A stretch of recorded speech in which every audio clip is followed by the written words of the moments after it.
So this is why we're sort of scattered to three corners of the world, and as part of Festival San Jordi called New York en Español. And so for both Luisa Valenzuela and Manuel Puig, and Jill is Puig's translator and biographer. We're going to talk about their years in New York and the ways in which it affected them as writers. So I think, Jill, since Puig arrived in New York before Luisa, we'll start with you on our timeline. Okay. Okay. Well, as you know, I grew up in the city, and I was still living in the city, of course, as a young high school student when Manuel Puig landed. He landed in New York in February of 1963. And his first impression of the city, of course, coming in a bus, was the skyscrapers. I mean, which he had only seen before, of course, on the silver screen or in photographs. So he was completely in awe of that. And because of course he had been visiting the movies since his childhood, right? But had not seen them in real life. And so he was moved to describe the dazzling beauty and poetry of those steel towers in his first letter from New York to his dear friend Mario Finelli, who was another a fellow Argentine movie, devotee, who they had both studied together in Cinecittà, which is where Manuel had been before he came to New York. Film students in Rome, and of course, Manuel, when he got to see cities like Paris and New York, he said Rome is merely a provincial city. Funny. Another student friend of Manuel's at that time in Cinecittà, because actually it turns out that a lot of the major Latin American writers were, studying movies there. Garcia Marquez and so many of them, but was an exiled Cuban whose parents had been in turn exiles from Spain to Cuba after Franco became dictator in 1939. And this was the young cinematographer Nestor Almendros, who would become world famous. He won an Oscar in 1978 for Days of Heaven. And he got two more nominations, one for Kramer versus Kramer and another for the fabulous film Sophie's Choice.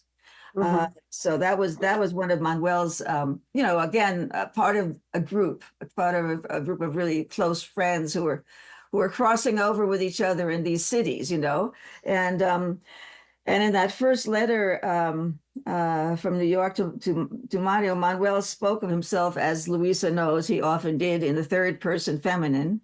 La tercera persona. And in this case, he had a nickname, Sally, which Sally, which is Nestor. I think apparently he says Nestor gave him this nickname. That's why I mentioned Nestor. And I think the Sally comes both from maybe Sally Bowles and Cabaret, but also I think Rita Hayworth plays a character named Sally in The Strawberry Blonde. And Rita Hayworth, of course, Manuel was also Rita because his first novel, right? Betrayed by La Traición de Rita Hayworth.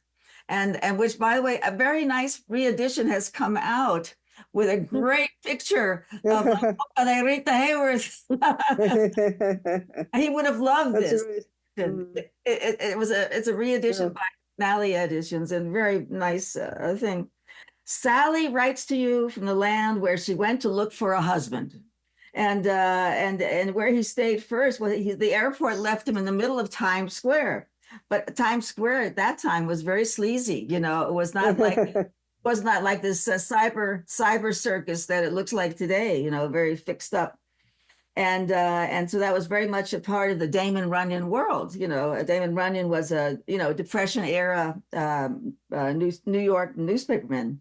So as I said, in those years, it was so different. And basically, Times Square was lined with very third-rate movies, theaters that had showed porn or horror movies, basically, and sleazy bars. So carrying his heavy suitcase, Manuel had to walk a few blocks to his destination, the nearest YMCA, a place that he would enjoy very much. He was finally in Gotham, the city he had dreamed of, and he was seeking sex, which he often referred to as romance. He was not one to stay away from the baths and the alleyways, and so it's not surprising that he ran into Damon Runyon types. And after that, where he moved, he did live in the YMCA for the first, let's say several months, and then he found a roommate, and he was able to share an apartment uptown in Riverside Drive, and near Washington Heights. And what he loved about the neighborhood were the movie theaters. I mean, he was so excited to have all these movie theaters that, had the American movies, of course, and there really were grand old palaces up there. And that's a neighborhood where I also grew up. There was the Lowy 175th Street, the RKO on 181st, it only cost 75 cents or $1.25 to go see 2 or 3 movies at a time. So this was quite a thrill. Around the same time, Manuel, and this is the last thing I'll mention, he found a job to earn a living while he was in New York, and that was at the VIP desk at Air France. And Luisa probably knew of that too, because that was one of the stories he always tells about his first years in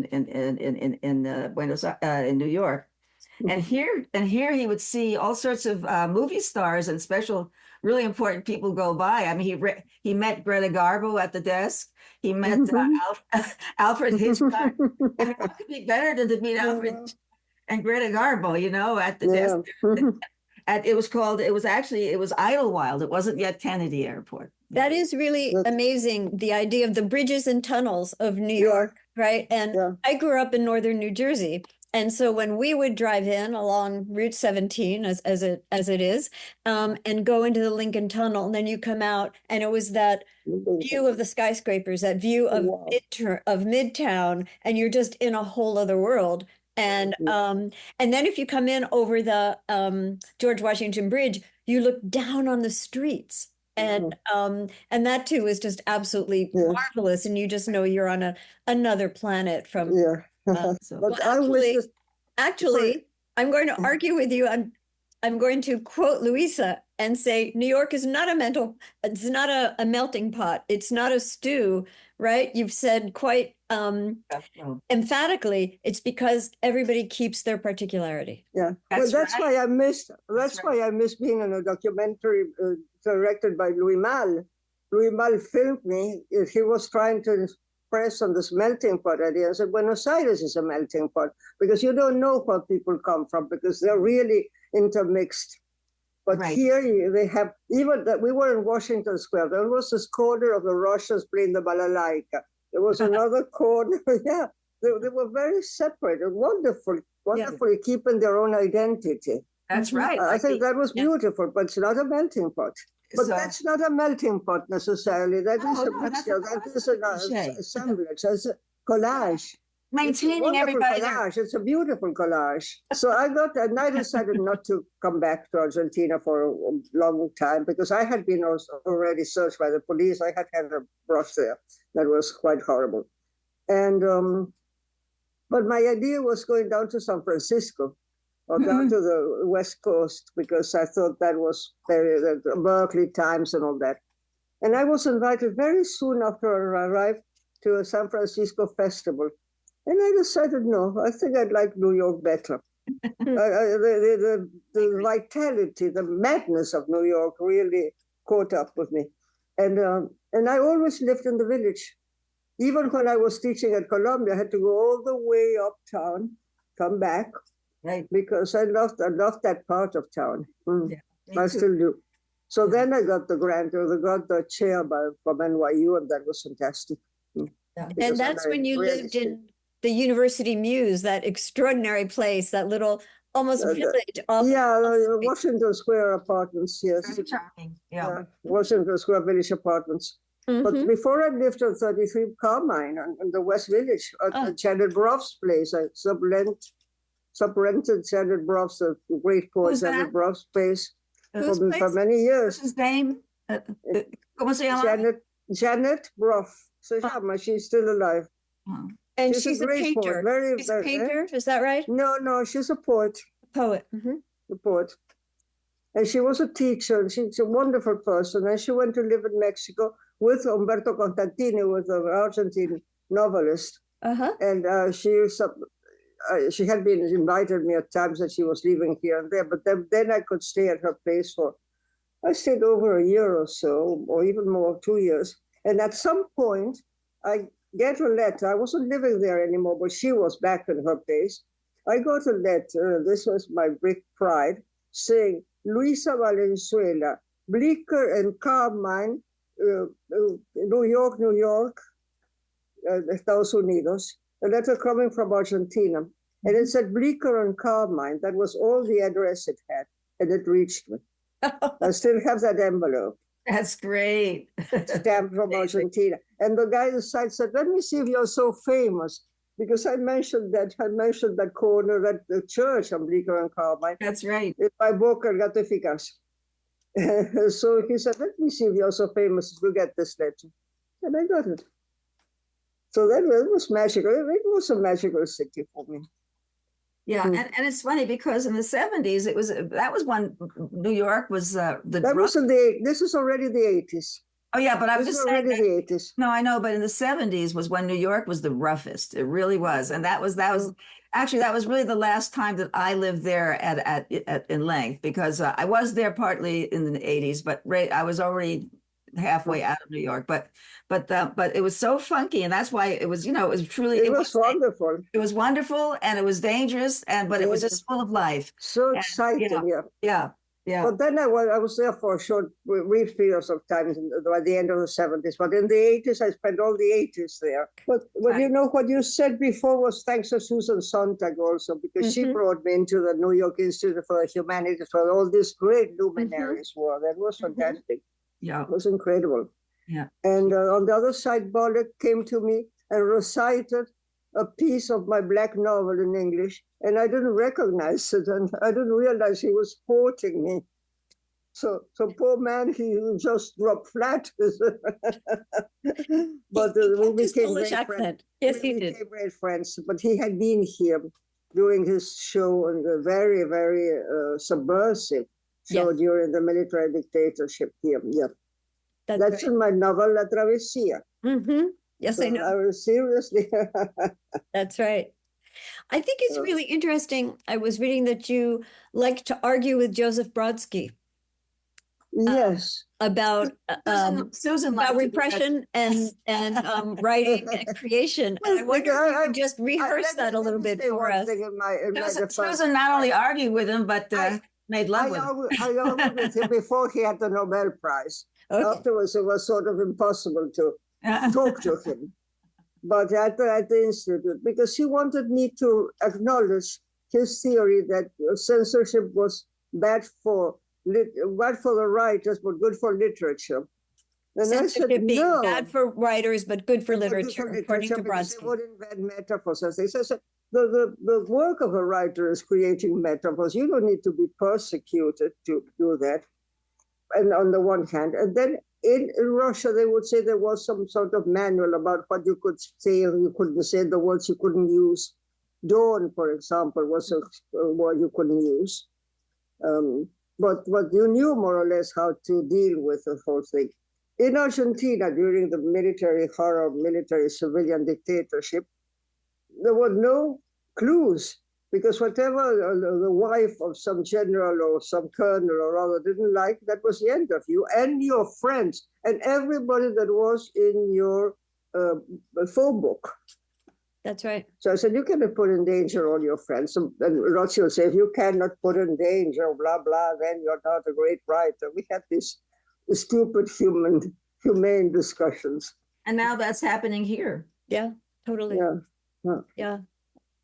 during your 10 years in New York, which is a long time to be away from one's country, if one thinks of it that way, your writing was never severed from Argentina, and it was never severed from the darkest politics of Argentina. Mm-hmm.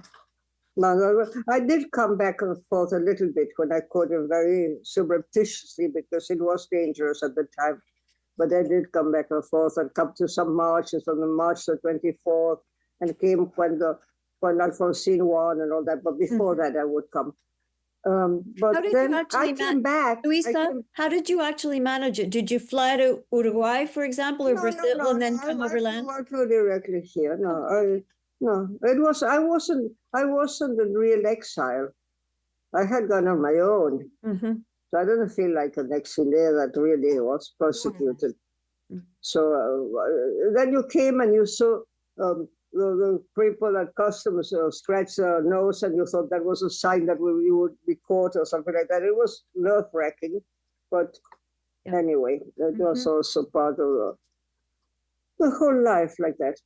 But I came back for good, because when I thought I would have to abandon the Spanish language and start writing in English, because it was too much of the English language in my life. So, and I wanted to defend that. I needed to defend that. So I came back with an agreement with NYU to go back and teach a semester a year, and I couldn't manage. I couldn't do that. I decided I couldn't teach anymore. What was it like for you to teach at NYU? What were you teaching? Creative writing? Creative writing in English. So that was really like writing vicariously in another language. It was very strange. I enjoyed it. What year were you teaching at NYU? Many years. So I think I started in 84 or 5 till the end. I mean, at first I got the Berg chair, which was a very important chair for a semester. So I had this big apartment, Washington Square Village, wonderful apartment and good salary and that. And then the whole went down, and I became like an assistant professor. But it was a great experience. I thought I couldn't be able to teach in English, and it happened. And I had my success. And I was going against the grain. It was very funny, because I had students who were studying also with Gordon Lish. So they were writing. Their thesis was a novel or a short story. So they would say, well, Gordon Lish says the opposite of what you say. And I would say, well, you're lucky. You can choose whatever you feel like. I mean, there are no normatives. There are only possibilities and different routes to get to where you want to go. So fantastic that you've got different voices. Didn't you? I went around New York with Borges. I went back and forth to Columbia at that point. Yeah. He was in residence at Columbia while you were at NYU, or vice versa, or how was that? You're asking me or Jill? Asking you. Yeah, no. He gave a talk at Columbia. I don't know. But when very late in his life, I met him by chance, absolute chance. That was wonderful, at the West Village. Coming back to our subject, our conversation, in a restaurant called Emilio's on 6th Avenue. This Emilio's had an outdoor cafe. Then you had this big part of the restaurant, then the kitchens came, and then the backyard that had tables in the backyard. And some day of the week, I don't remember what it was, I was with a friend having lunch at this backyard, practically empty. And in come these two figures, dressed in off-white, looking around. And I said, Borges and Maria Kodama. And there. And he says, go and say hello. So of course I go and say hello. So they invited me to have lunch with them. I said, well, we'll finish and we'll have coffee together. So having coffee together with them, Borges starts saying two very important things, he says. One very important thing is a political thing, because he suddenly says, you know, Luisa, you were right. I was right. I got very scared when Borges said things like that. Yeah, right with what? And he said, because the political situation, because he had been to the trials of in 1985, and then he had realized everything that had been going on. Right. But then he said that was over. And then he said, I'm going back to Buenos Aires. Isn't it a pity? And he would say it in English. We would speak in Spanish or the number. Then he would say, I'm going back to in Spanish. But when Buenos Aires, isn't it a pity? That little phrase he said in English. And I said, Borges, es una pity. If you don't, in Spanish, if you don't want to come back, whenever you want to come back, you can come back. Oh, yes, she said. So I got up, I got the restaurant's phone, called the institute. They said, here, you have 2 first-class tickets, whatever Borges wants. So back he comes the next semester with Maria. He asked me to be his interlocutor, whatever the word is in English, on the metaphor. And this is when I invite Corman. And then Halpern invites Borges to give a class at Columbia. So every day during the whole week, we would go from NYU premises, he was staying at 1 Fifth Avenue, up to Columbia with Dan, suffering to take care of Borges. He was very happy, coming back and forth. Huh? Wasn't Alistair Reed also there? Because I think there was an event where Alistair Reed and Coleman, John Coleman. That wasn't another event. This was the last time Borges came to New York. That was very late in his life. From there, he practically went to Switzerland with Maria. So I don't remember the date, but they were very late in his life. So we got again very close. So we would speak on the phone when we got married and all that. That was very nice. And there is a little, but I won't tell you more. I won't speak any longer. What? No, keep going. Keep going. No, this little anecdote I've told often, because this little anecdote during this conversation at NYU that was enormous, because there was this enormous auditorium, 2,000 people with great screens outside, all 2,000 audience, enormous. Everybody was watching. I started getting very nervous because Borges would put you down. Every time you asked a question, the question was stupid, he would cross it. If the question was supposedly more or less intelligent, he would say, well, he would always cross you. And I knew that. So I got very, very fed up. So at some point I said, well, Susan Sontag, the metaphor, because that was something. Do you think the knives that you use so often in your stories, do you think you use them as a metaphor for the penis? For the phallus, I said, for the phallus. Oh, he said, no, I don't know, because you're a young writer and I'm an old man and I don't know those things. He said, he crushes me once more. The next day on the car with Don Halpern, he turns around and said, you spoke of the phallus yesterday. And I said, yes, Borges, but that's a metaphor. And he said, I know a better one. God's finger. God's finger. And I said, well, don't you think it's very pretentious? Oh, yes. I think it's caramba, yes. I think it's Victor Hugo's. And this would be a question also for Puig, if you have any sense of it, Jill. You haven't lived in New York for a long time.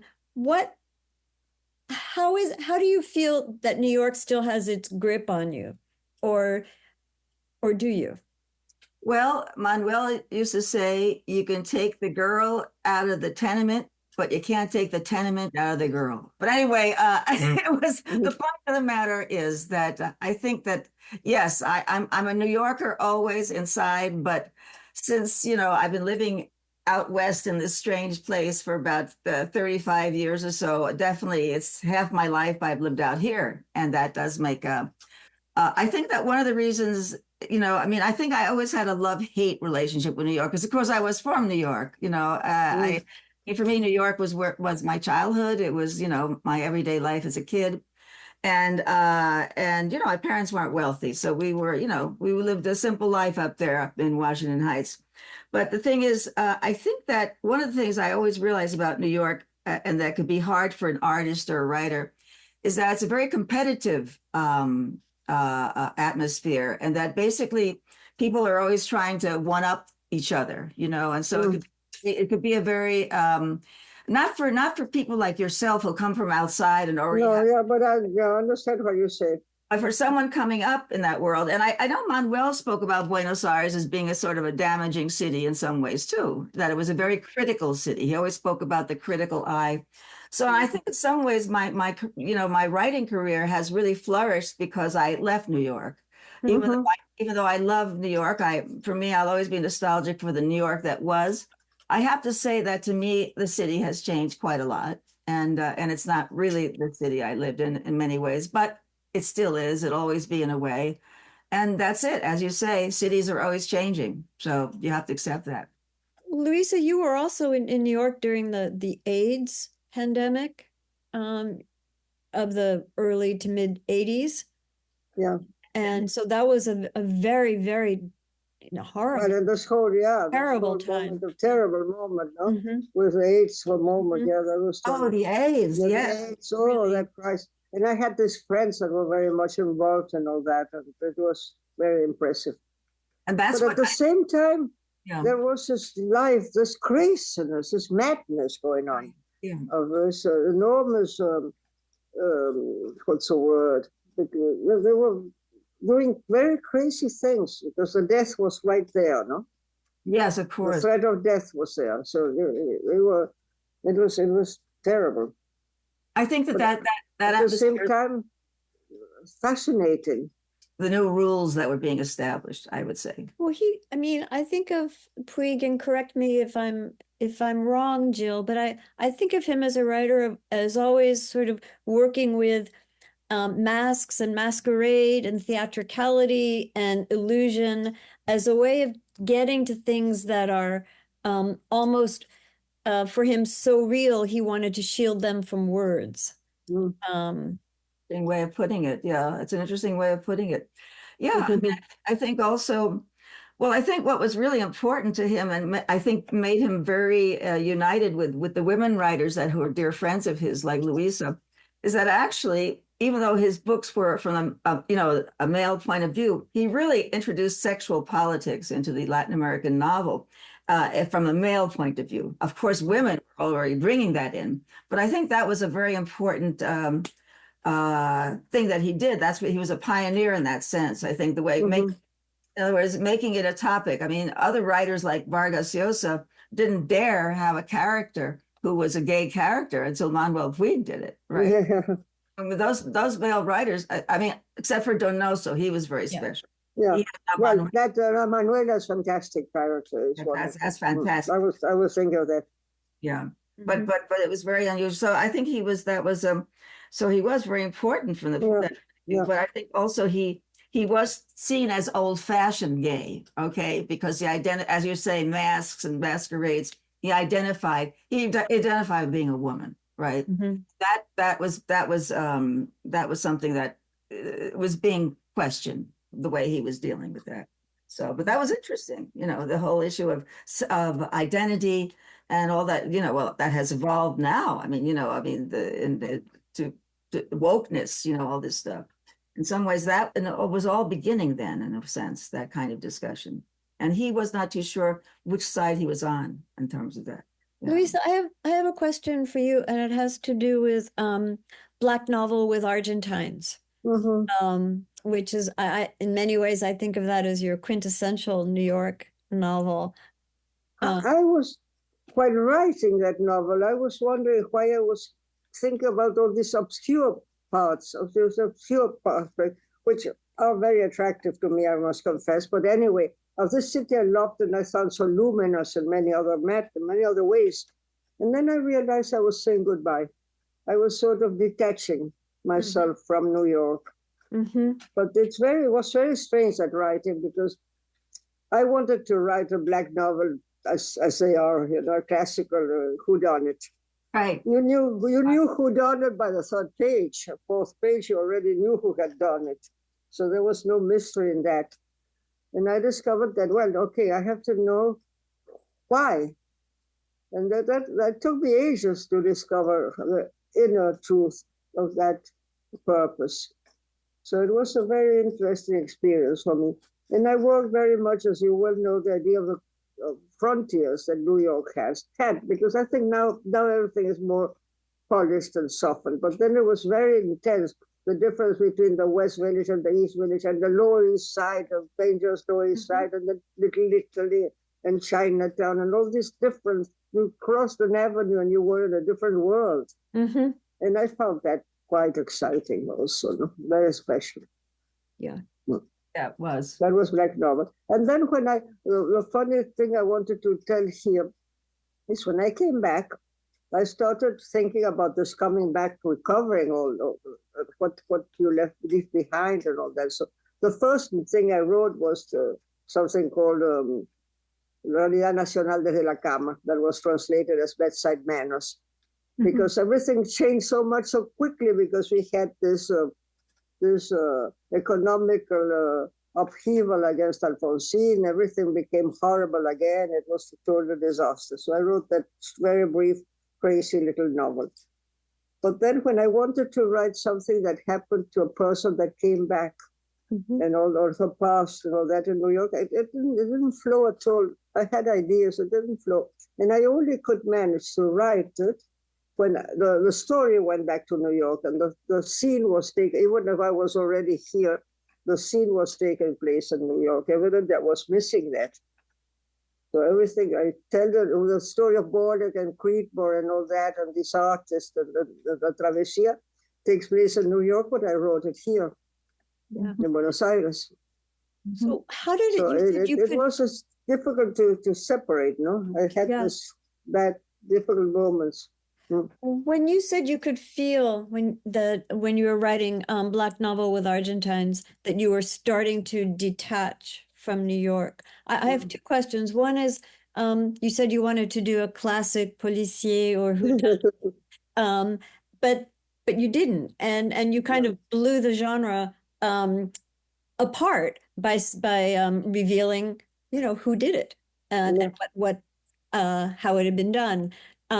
And so I wondered if there was something that was liberating or disturbing enough in New York that enabled you to take a genre and just rip it wide open. I don't think it has to do with, but I might be wrong because one never knows exactly how these things happen. But I need to write without knowing how the story ends. If you have to write a thriller, you have to know how it ends and work backwards. And that is quite impossible for me. So I think that's my defect as a writer.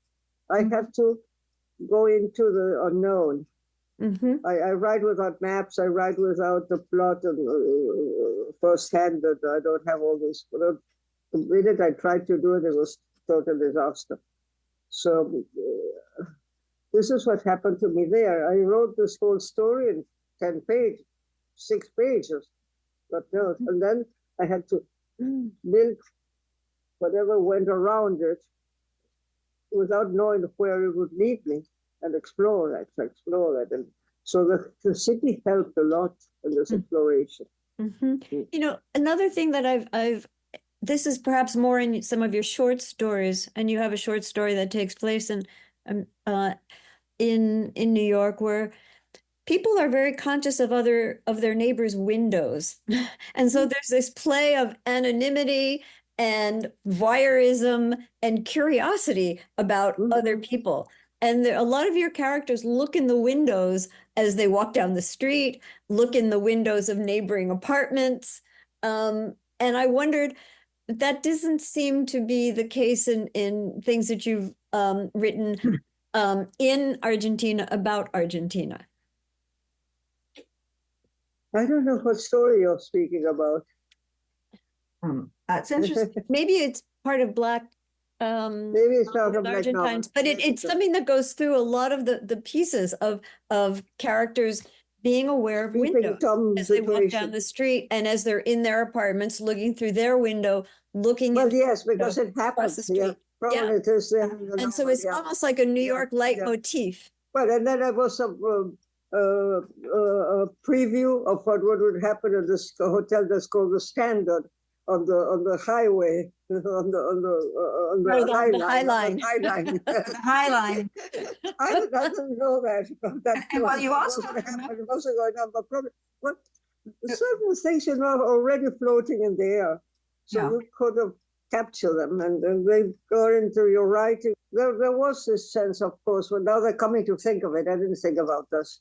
This says that there are no curtains and no persianas, shades. Right. In general, there's many times. I mean, sometimes there are these Venetian blinds, and you spy through the Venetian blinds. But well, This is a very funny story. Well, I have to tell you a story I lived in Seattle, which is sort of a city, compared to New York. It's actually a lovely city, but nothing compared yeah, to. lovely.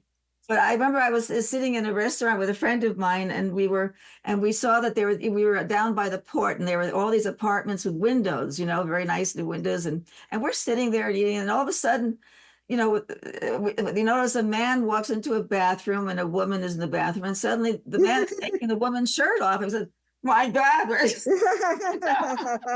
we were just quietly eating our dinner." It was like that's an experience. Yeah. So what do you miss about New York? What do you miss about the West Village as you remember it? It was perfect. It was just so wonderful because it was small and yet it was cosmopolitan. Mm-hmm. Yeah, And full of surprises. full It of used to be surprise. full of surprises, and then little shops were born and disappeared, and there are other magnificent places. I remember this wonderful pet shop at the end of beginning of Bleecker, up there, 7th Avenue. I had a friend who said called Sheridan Square, Sheridan de Fanu Square, no, because it was so weird. And this little pet shop that you would go in, and it was all the birds were free flying around. So there were two doors. They had to the double entrance because you had to avoid the birds to fly away. But you had all these pets going free inside the shop, and that was like a metaphor for the whole West Village. There was this freedom of sorts. There was this craziness going around without nobody paying attention, but everybody acknowledging it. It's not that they were paying attention because they were not snobbish like in Paris, and nobody looks because they're snobbish. No, they were simply acknowledging all that's going on, moving around. I loved that. And the cafes, I remember the Cornelia Street Cafe, those cafes, no? Yeah, the Rangers, those cafes were wonderful. They were wonderful. Yeah, they were wonderful. I miss that. I had the feeling while living mostly at the Washington Square Village apartments that were very on Sin Angel, no, they were inconspicuous. But you could, however you felt, you know where to go. You felt sort of romantic, you went to the West Village. You felt you needed some excitement, you went to the East Village. You felt you needed, I mean, there were 10 blocks around. You had the different situations, very, very different, and you could perk up your spirit, whatever it needed. You would get it from different places. I love that. On the East. You had Ethiopian cuisine that you would eat with your hands. You had all that, this wonderful little Chinese restaurant, little Japanese places. Much of that is gone. Yeah. Much of that is gone, alas. What about movies? Did you go to movies a lot? Did you go to the theater a lot? No, I went to the theater more than to the movies, perhaps, and not that enormously. No. I can't find it. So I guess this, I will never forget, Luisa, your metaphor for New York of the pet shop with all the birds flying free. Yeah, that's a perfect metaphor for the West Village, and I sort of want to end on that. Thank you. And we'll end this recording, and then Luisa and I are going to read an excerpt from La Travesía, or The Crossing. And Jill, if you would like to read something that you have translated by Puig or something from your autobiography. Well, I read it already for you when I read the piece of. Yes, but you could read again. Well, or something else. Let us know. Well, are you going to do it now or some other Luisa time? and I are going to do it now, but I can send you a link and we can do it another day if you like. Yeah, let's do it another That's day. fine. That's fine. I have it here, but we can do it another day, and we listen to. That's right. That's right. I would love to listen to you. Okay, wonderful. Thank you both.